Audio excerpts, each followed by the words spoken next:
مشاهدي الأفاضل، أسعد الله أوقاتكم أينما كنتم بكل خير. أحييكم وفيما يلي نشرة أخبار المساء من الفضائية الإريترية استهلوها بالعناوين.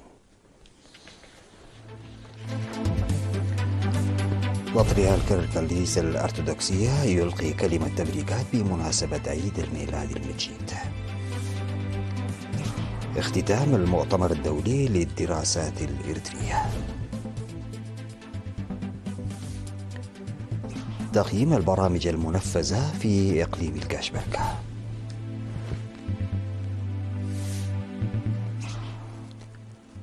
كوريا الشمالية تطلق أول صاروخ باليستي في عام 2025. مقتل 6 أشخاص جراء هجوم انتحاري جنوب غربي باكستان. الثلوج تشل حركة الطيران والتنقل في إنجلترا وألمانيا. السلام عليكم ورحمة الله. قدم قداسة الأنبا بطرس بطريرك الكنيسة الأرثوذكسية الإريترية تبريكاته بمناسبة عيد الميلاد المجيد لعام 2025. وقال قداسة الأنبا بطرس: عيد ميلاد سعيد، أتمنى لكم ولنا عيد ميلاد سعيد، إلى جانب تمنياته للحكومة والبلاد وقوات الدفاع الباسلة بأنبل التهاني والتبريكات، موضحا الأهمية الروحية لهذه المناسبة العريقة. واختتم قداسة الأنبا بطرس بطريرك الكنيسة الأرثوذكسية الإريترية كلمته داعيا المؤمنين إلى الاحتفال بعيدهم بفرح وامتنان من خلال مشاركة الفقراء وكسوة المساكين وزيارة المرضى وتعزية الحزانة.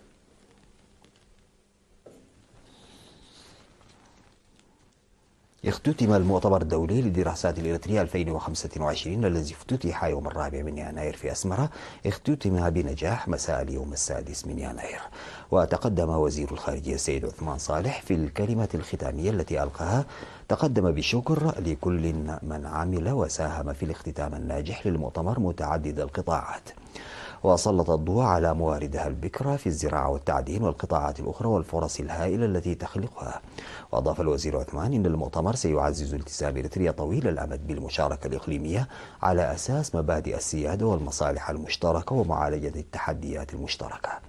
وأوضحت اللجنة المنظمة في تقريرها الموجز إن المنتدى الأكاديمي كان ناجحا بأوراق بحثية مقسمة إلى 19 موضوعا تعكس القضايا الوطنية والإقليمية والدولية.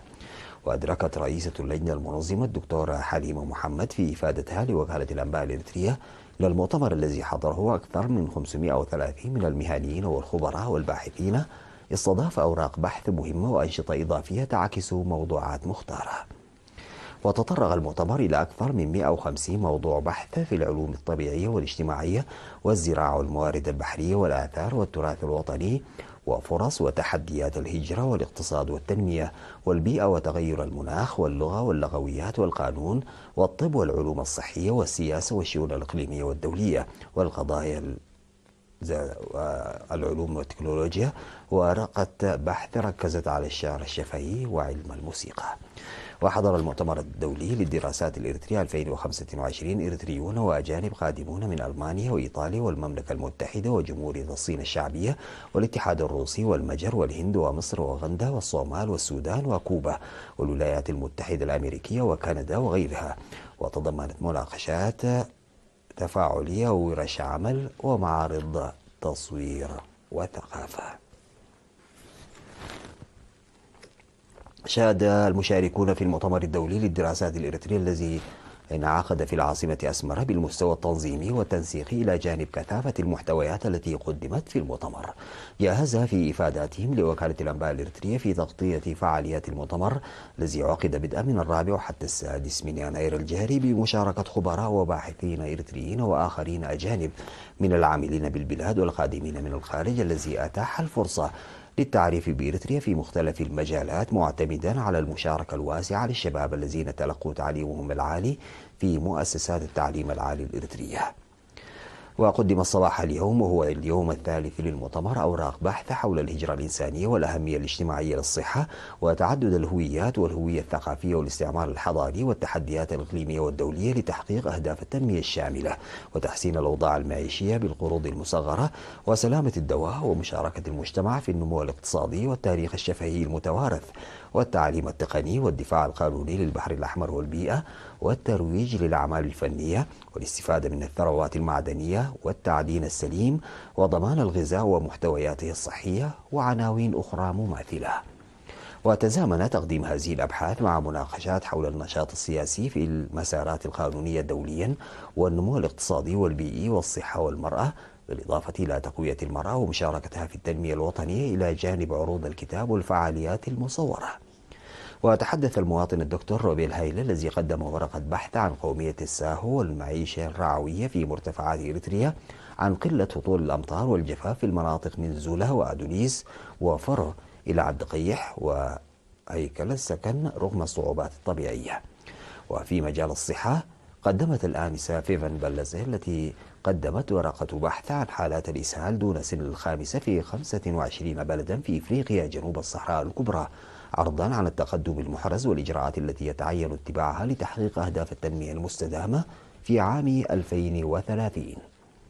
وقال الدكتور زكاي مدين عضو مفوضية الثقافة والرياضة إنه وزملاؤه قدموا دراسات ما قبل التاريخ التي بدأت في بويا قبل 30 عاما والدراسة التي تجري منذ عام 2012 في إنجيلا رامو التي تمثل تطور عصور ما قبل التاريخ وهو ما يحظى باعتراف كبير قاريا ودوليا. وأوضح أن النتائج تهدف إلى إظهار أن لها مكانا عظيما في عصور ما قبل التاريخ وقد أحدثت فرقا.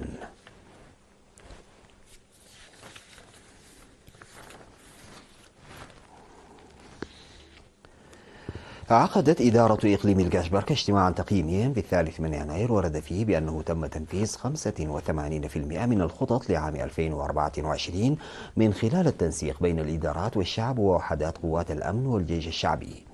وقدم الرؤساء الأقسام ومشرفي المناطق خلال الاجتماع توضيحات حول تنفيذ البرامج والتحديات والنواقص التي واجهت العملية مضيفين بأنه تم تغطية 88% من مصادر المياه وتم تحسين إمدادات مياه الشرب بنسبة 80%. وقال السفير محمود علي حروي في الاجتماع التقييمي أن تحصيل ضريبة الأراضي والزراعة والثروة الحيوانية والسيطرة على التجارة غير المشروعة من بين البرامج التي لم يتم تنفيذها بالكامل، مضيفا أنه سيتم بذل الجهود لزيادة نسبة التنفيذ بحلول عام 2025 من خلال تحسين وتوزيع الخدمات الإدارية. وقال قائد القيادة الغربية العميد إيوب فساي أن مساهمة الوحدات في كافة البرامج التي خططت لها الإدارة تثبت أن الجيش الإريتري هو جيش الشعب وحث المجتمع لرفع الوعي الأمني والاستفادة من قدرات الوحدات العسكرية في المنطقة. وأخيرا اقترح المشاركون حلولا لمشاكل النقل والمواصلات والاهتمام بأعمال البناء غير المكتملة واتخاذ إجراءات للحد من ظاهرة الجراد وإزالة الغابات وحرائق الغابات وتوسيع وتحسين خدمات الكهرباء وغيرها.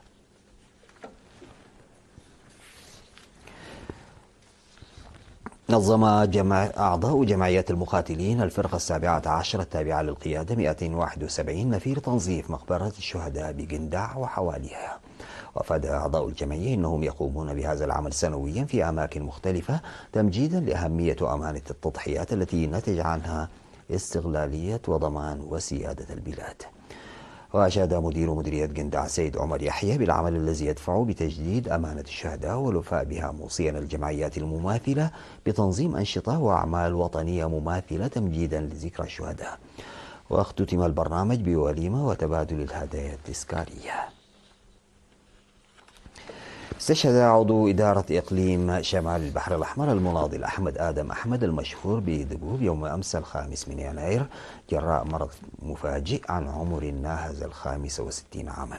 التحق المناضل أحمد بصفوف الجبهة الشعبية لتحرير إريتريا في شهر مايو من عام 1974 وناضل في الوحدات القتالية وقسم الإعلام أثناء الكفاح المسلح، ثم عمل كمسؤول قسم الكهرباء في إدارة مديرية نقفة، تلاها مسؤول قسم مشاريع المياه في إدارة إقليم شمال البحر الأحمر، وأخيرا كمسؤول قسم الطاقة في إدارة شمال البحر الأحمر. المناضل أحمد آدم رب أسرة وأب ل12 ابنا، وقد أوري جثمانه الثرى صباح اليوم 6 يناير في مقبرة الشهداء بمصوع. وتعبر إدارة إقليم شمال البحر الأحمر عن بالغ حزنها لاستشهاد عضوها المناضل أحمد آدم أحمد، وتعزي زويه وزملائه من المقاتلين ومن عمل معه. بعد الفاصل سادتي يعود بالأخبار الخارجية.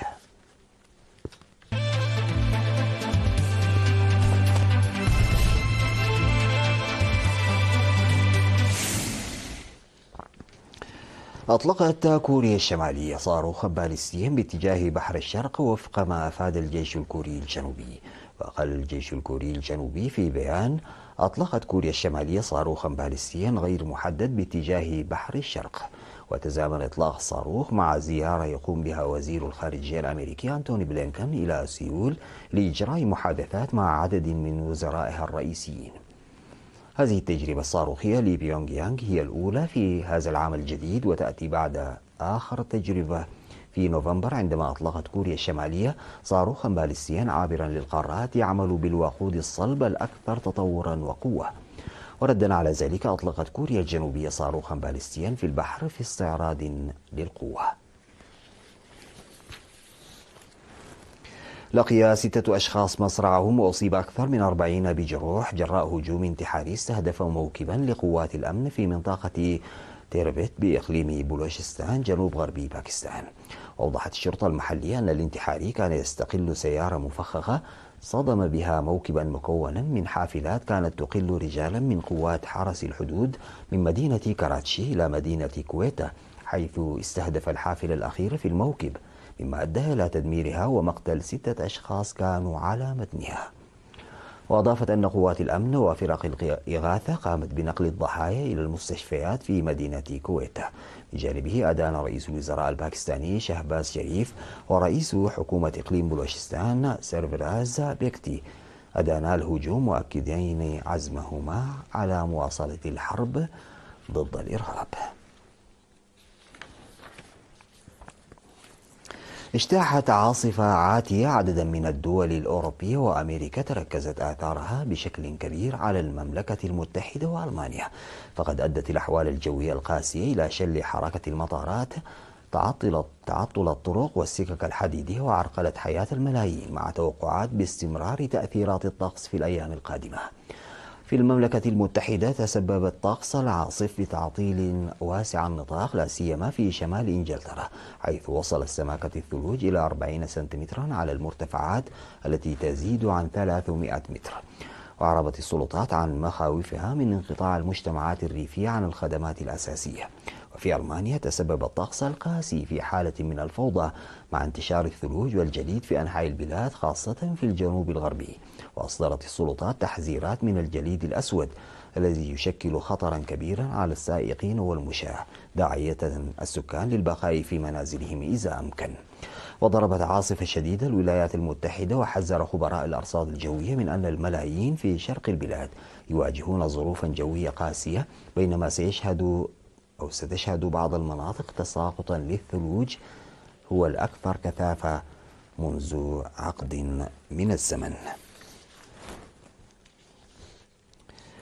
بيعت سمكة تونة ضخمة ذات زعانف زرقاء مقابل نحو 1.3 مليون دولار في أول مزاد للموسم في سوق الأسماك المشهور في طوكيو، وهو ثاني أعلى مبلغ يتم تحقيقه على الإطلاق مقابل سمكة مماثلة حسب وكالة كيودو اليابانية للأنباء.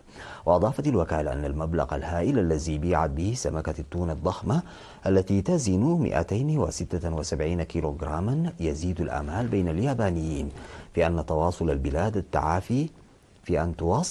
التعافي من أزمتها الاقتصادية. وتم صيد سمكة التونة قبالة ساحل أوما بمقاطعة أوموري على الطرف الشمالي من جزيرة هونشو، إحدى المناطق الرئيسية لصيد أسماك التونة في اليابان، وفق ما ذكرته وكالة الأنباء الألمانية. ختاما لهذه النشرة إلى حضراتكم تذكير بالعناوين. بطريرك الكنيسة الأرثوذكسية يلقي كلمة تبريكات بمناسبة عيد الميلاد المجيد. اختتام المؤتمر الدولي للدراسات الإلكترونية. تقييم البرامج المنفذة في إقليم الكاشمركة.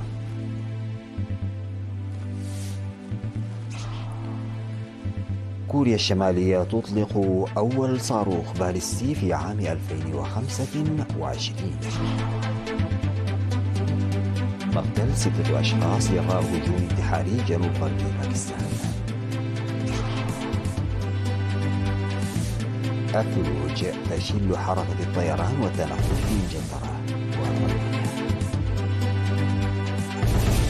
انتهت نشرة الأخبار قدمتها لحضراتكم من الفضائية الإريترية. شكرا لمتابعتكم. السلام عليكم ورحمة الله تعالى وبركاته.